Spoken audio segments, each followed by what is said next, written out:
जितिया व्रत की कथा। नर्मदा नदी के पास कंचनबटी नाम का एक नगर था। वहाँ का राजा मलयकेतु था। नर्मदा नदी के पश्चिम दिशा में मरुभूमि थी, जिसे बालूहटा कहा जाता था। वहाँ विशाल पाकड़ का पेड़ था, उस पर चील रहती थी और पेड़ के नीचे खोटर था जिसमें सियारिन रहती थी। चील और सियारिन दोनों में दोस्ती थी। एक बार दोनों ने मिलकर जितिया का व्रत करने का संकल्प किया। फिर दोनों ने भगवान जिमुत वाहन की पूजा के लिए निर्जला व्रत रखा और व्रत वाले दिन चील ही किसी उत्तम ब्राह्मण के मुख से कथा सुनाई और सियारिन को रात में भूख लग गई। उस दिन उस नगर के बड़े व्यापारी की मृत्यु हो गई थी। अब उसका दाह संस्कार उसी मरुस्थल पर किया जाना था। काली रात हुई और घनघोर घटा बरसने लगी। कभी बिजली कड़कती तो कभी बादल गरजते। तूफान आ गया था।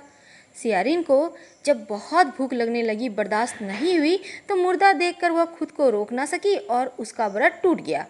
पर चील ने संयम रखा और नियम और श्रद्धा से अगले दिन व्रत का पालन किया। फिर अगले जन्म में दोनों सहेलियों ने ब्राह्मण परिवार में पुत्री के रूप में जन्म लिया।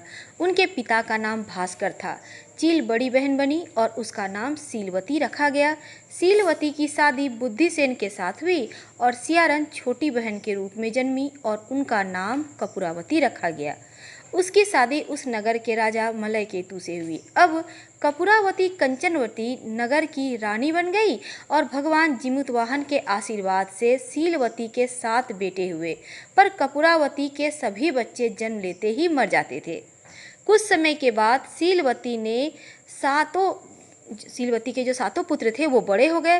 वे सभी राजा के दरबार में काम करने लगे। अब कपूरावती के मन में उन्हें देखकर ईर्ष्या की भावना आ गई। उसने राजा से कहकर सभी बेटों के सर काट दिए। उन्हें 7 नए बर्तन मंगवाकर उसमें रख दिए और लाल कपड़े से ढककर सीलवती के पास भिजवा दिया। यह देखकर भगवान जिमुतवाहन ने मिट्टी से 7 भाइयों के सर बनाए और सभी के सिर को उनके धड़ से जोड़कर उन पर अमृत छिड़क दिया। उससे उनमें जान आ गई। 7 युवक जिंदा हो गए और घर लौट आए। जो कटे सर रानी ने भेजे थे वे फल बन गए। दूसरी ओर रानी कपूरावती बुद्धिसेन के घर से सूचना पाने की व्याकुल थी। जब काफ़ी देर सूचना नहीं आई तो कपूरावती स्वयं अपनी बड़ी बहन के घर गई। वहाँ सबको जिंदा देखकर वह सन्न रह गई। जब उसे होश आया तो बहन को उसने सारी बातें बताई। अब उसे अपनी गलती पर पछतावा हो रहा था। भगवान जिमुतवाहन की कृपा से सीलवती को पूर्व जन्म की बातें याद आ गई। वह कपूरावती को लेकर उसी पाकड़ के पेड़ के पास गई और उसे सारी बातें बताई। कपूरावती बेहोश हो गई और मर गई। जब राजा को इसकी खबर लगी तो उन्होंने उसी जगह पर जाकर पाकड़ के पेड़ के नीचे कपूरावती का दाह संस्कार कर दिया। आश्विन माह की कृष्ण पक्ष की अष्टमी तिथि को यह व्रत किया जाता है और ऐसी मान्यता है कि यह व्रत सौभाग्यशाली स्त्रियों द्वारा अपनी संतान की आयु, आरोग्य और उनके कल्याण हेतु पूरे विधि विधान से किया जाता है। यदि आप व्रत करते हैं तो व्रत में कथा जरूर सुने। और कथा में जिमुतवाहन भगवान की कथा आती है। एक समय की बात है जब गंधर्वों के राजकुमार थे जिसका नाम जिमुतवाहन था। कहते हैं कि वे बड़े उदार और परोपकारी थे। काफ़ी छोटी उम्र में ही इन्हें राज्य का सिंहासन प्राप्त हो गया था, लेकिन उन्हें वह मंजूर नहीं था। कहा जाता है कि जिमुतवाहन के पिता ने वृद्धावस्था में वानप्रस्थ आश्रम में जाते समय इनको राज सिंहासन पर बैठाया, किंतु उनका मन राजपाट में नहीं लगता था। इसलिए वे राज का भार अपने भाइयों पर छोड़कर स्वयं वन में पिता की सेवा करने चले गए और वहीं पर उनकी मलयवती नाम की राजकन्या से विवाह हो गया। एक दिन जब वो वन में भ्रमण करते हुए जिमुतवाहन काफ़ी आगे निकल गए, तब उन्हें अचानक किसी कोने से कुछ आवाज़ आई। आगे चलकर देखा तो उन्हें एक वृद्धा विलाप करते हुए दिखी। उसका दुख देखकर उनसे रहा नहीं गया और उन्होंने वृद्धा की इस अवस्था का कारण पूछा। पूछने पर वृद्धा ने रोते हुए कहा, मैं नागवंश की स्त्री हूँ और मुझे एक ही पुत्र है। पक्षीराज गरुड़ के सामने नागों ने उन्हें प्रतिदिन भक्षण हेतु एक नाग सौंपने की प्रतिज्ञा की हुई है, जिसके अनुसार आज मेरे ही पुत्र शंखचूड़ की बलि देने का दिन है। अब आप ही बताएं, यदि मेरा इकलौता पुत्र बलि पर चढ़ गया तो मैं किसके सहारे अपना जीवन व्यतीत करूंगी। वृद्धा की बात सुनकर जीमूतवाहन का दिल पसीज उठा। उन्होंने वृद्धा को आश्वस्त करते हुए कहा, हे माता, डरो मत, मैं तुम्हारे पुत्र के प्राणों की रक्षा करूंगा। आज उसके बजाय मैं स्वयं अपने आप को उसके लाल कपड़े में ढककर बद्धशिला पर लेटूंगा। अब इतना कहकर जीमूतवाहन ने शंखचूड़ के हाथ से लाल कपड़ा ले लिया और उसे लपेटकर गरुड़ को बलि देने की जो चुनी गई बद्धशिला थी वहां लेट गए। ठीक समय पर पक्षीराज गरुड़ भी वहां पहुंच गए। वे लाल कपड़े में ढके जीमूतवाहन को अपने पंजे में दबोचकर पहाड़ के शिखर पर ले जाकर बैठ गए। अपने चंगुल में गिरफ्तार प्राणी की आंखों में आंसू और मुंह में आह निकलता न देखकर गरुड़ जी को बड़ा आश्चर्य हुआ। ऐसा पहली बार हुआ था कि बलि पर चढ़ाया जाने वाला जीव बिना किसी कष्ट को महसूस किए हुए खुद को मौत के द्वार पर लाया है। पक्षीराज गरुड़ कुछ दुविधा में पड़ गए। फिर उन्होंने जीमूतवाहन से उसका परिचय पूछा। पूछने पर जीमूतवाहन ने उसे वृद्धा स्त्री से हुई अपनी सारी वार्तालाप को विस्तार से किया। पक्षीराज गरुड़ हैरान रह गए। उन्हें विश्वास नहीं हो रहा था कि किसी की मदद करने के लिए कोई इतनी बड़ी कुर्बानी कैसे दे सकता है। लेकिन कुछ देर बाद वे जीमूतवाहन की इस बहादुरी और दूसरे की प्राण की रक्षा करने में स्वयं का बलिदान देने की हिम्मत से बहुत प्रसन्न भी हुए। इसलिए प्रसन्न होकर उन्होंने जीमूतवाहन को जीवन दान दे दिया और भविष्य में नागों की बलि ना लेने का वरदान भी दे दिया। इस प्रकार जीमूतवाहन के साहस से नाग जाति की रक्षा हुई। केवल इतना ही नहीं, इस प्रयास से एक माँ के पुत्र की रक्षा हुई, उनके पुत्र को जीवन दान मिला। यही कारण है कि तभी से पुत्र की सुरक्षा हेतु जीमूतवाहन की पूजा की जाती है और महिलाएं पूर्ण विधि विधान से व्रत करती हैं। इसमें एक और प्रसंग आता है। कैलाश पर्वत पर भगवान शंकर जब माता पार्वती को यह कथा सुना रहे थे, तब उन्होंने कहा कि आश्विन कृष्ण अष्टमी के दिन उपवास रखकर जो स्त्री शाम में यानी प्रदोष काल में जीमूतवाहन की पूजा करती है, कथा सुनने के बाद दान दक्षिणा देती है, वह पुत्र पौत्रों का पूर्ण सुख प्राप्त करती है। हर हर महादेव।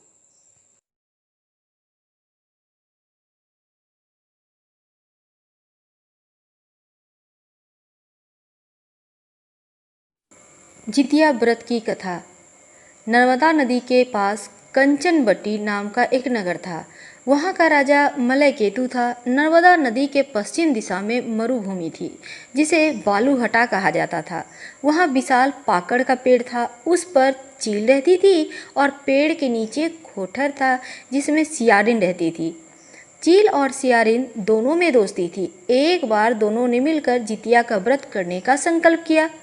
फिर दोनों ने भगवान जीमूतवाहन की पूजा के लिए निर्जला व्रत रखा और व्रत वाले दिन चील ही किसी उत्तम ब्राह्मण के मुख से कथा सुनाई और सियारिन को रात में भूख लग गई। उस दिन उस नगर के बड़े व्यापारी की मृत्यु हो गई थी। अब उसका दाह संस्कार उसी मरुस्थल पर किया जाना था। काली रात हुई और घनघोर घटा बरसने लगी। कभी बिजली कड़कती तो कभी बादल गरजते। तूफान आ गया था। सियारिन को जब बहुत भूख लगने लगी, बर्दाश्त नहीं हुई, तो मुर्दा देखकर वह खुद को रोक न सकी और उसका व्रत टूट गया। पर चील ने संयम रखा और नियम और श्रद्धा से अगले दिन व्रत का पालन किया। फिर अगले जन्म में दोनों सहेलियों ने ब्राह्मण परिवार में पुत्री के रूप में जन्म लिया। उनके पिता का नाम भास्कर था। चील बड़ी बहन बनी और उसका नाम सीलवती रखा गया।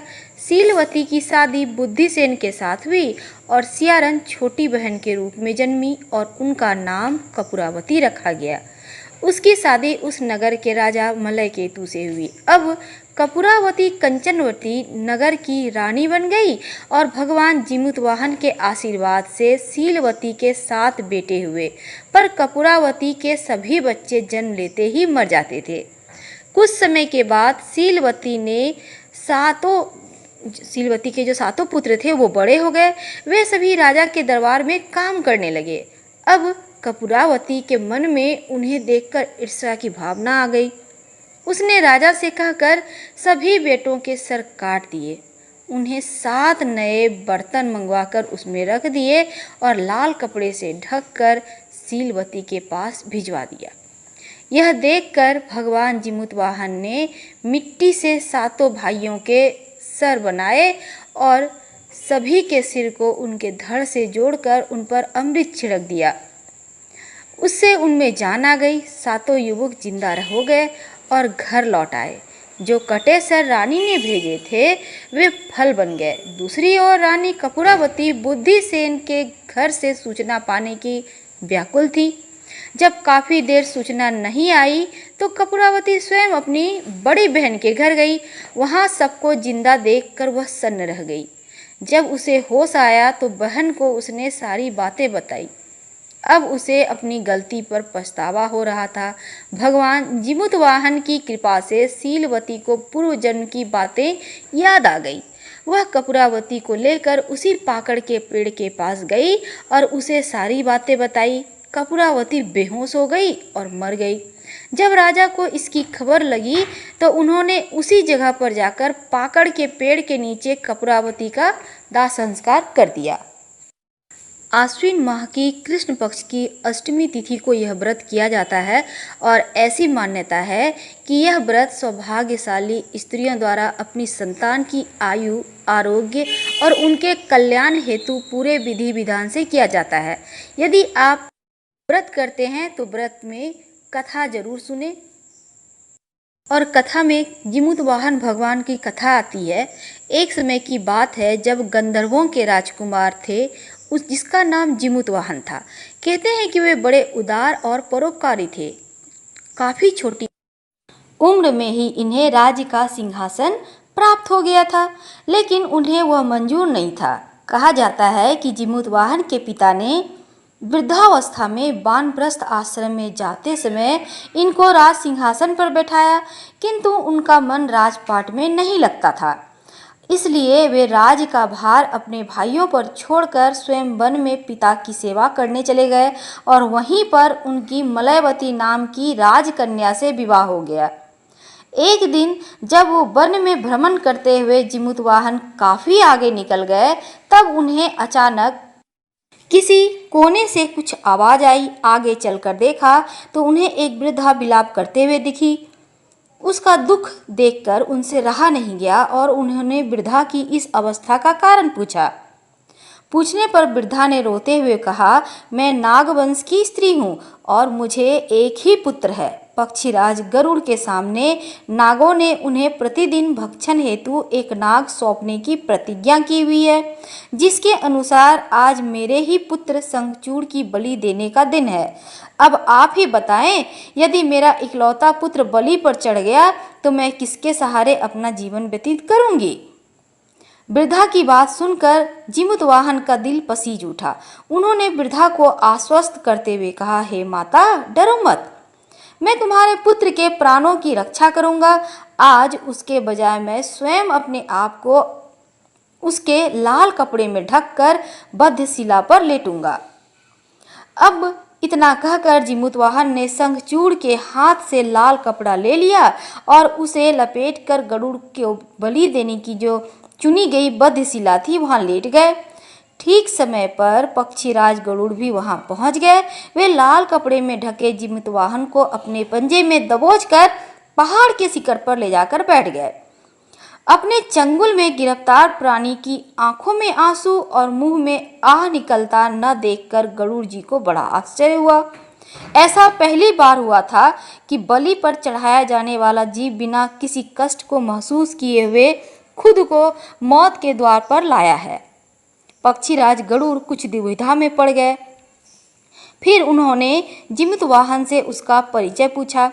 पूछने पर जिमुतवाहन ने उसे वृद्धा स्त्री से हुई अपनी सारी वार्तालाप को विस्तार से किया। पक्षीराज गरुड़ हैरान रह गए। उन्हें विश्वास नहीं हो रहा था कि किसी की मदद करने के लिए कोई इतनी बड़ी कुर्बानी कैसे दे सकता है। लेकिन कुछ देर बाद वे जिमुतवाहन की इस बहादुरी और दूसरे की प्राण की रक्षा करने में स्वयं का बलिदान देने की हिम्मत से बहुत प्रसन्न भी हुए। इसलिए प्रसन्न होकर उन्होंने जिमुतवाहन को जीवन दान दे दिया और भविष्य में नागों की बलि न लेने का वरदान भी दे दिया। इस प्रकार जिमुतवाहन के साहस से नाग जाति की रक्षा हुई। केवल इतना ही नहीं, इस प्रयास से एक माँ के पुत्र की रक्षा हुई, उनके पुत्र को जीवन दान मिला। यही कारण है कि तभी से पुत्र की सुरक्षा हेतु जिमुतवाहन की पूजा की जाती है और महिलाएं पूर्ण विधि विधान से व्रत करती हैं। इसमें एक और प्रसंग आता है।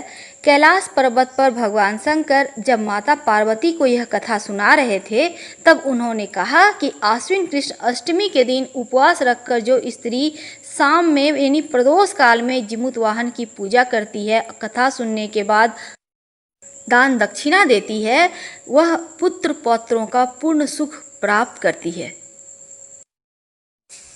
हर हर महादेव।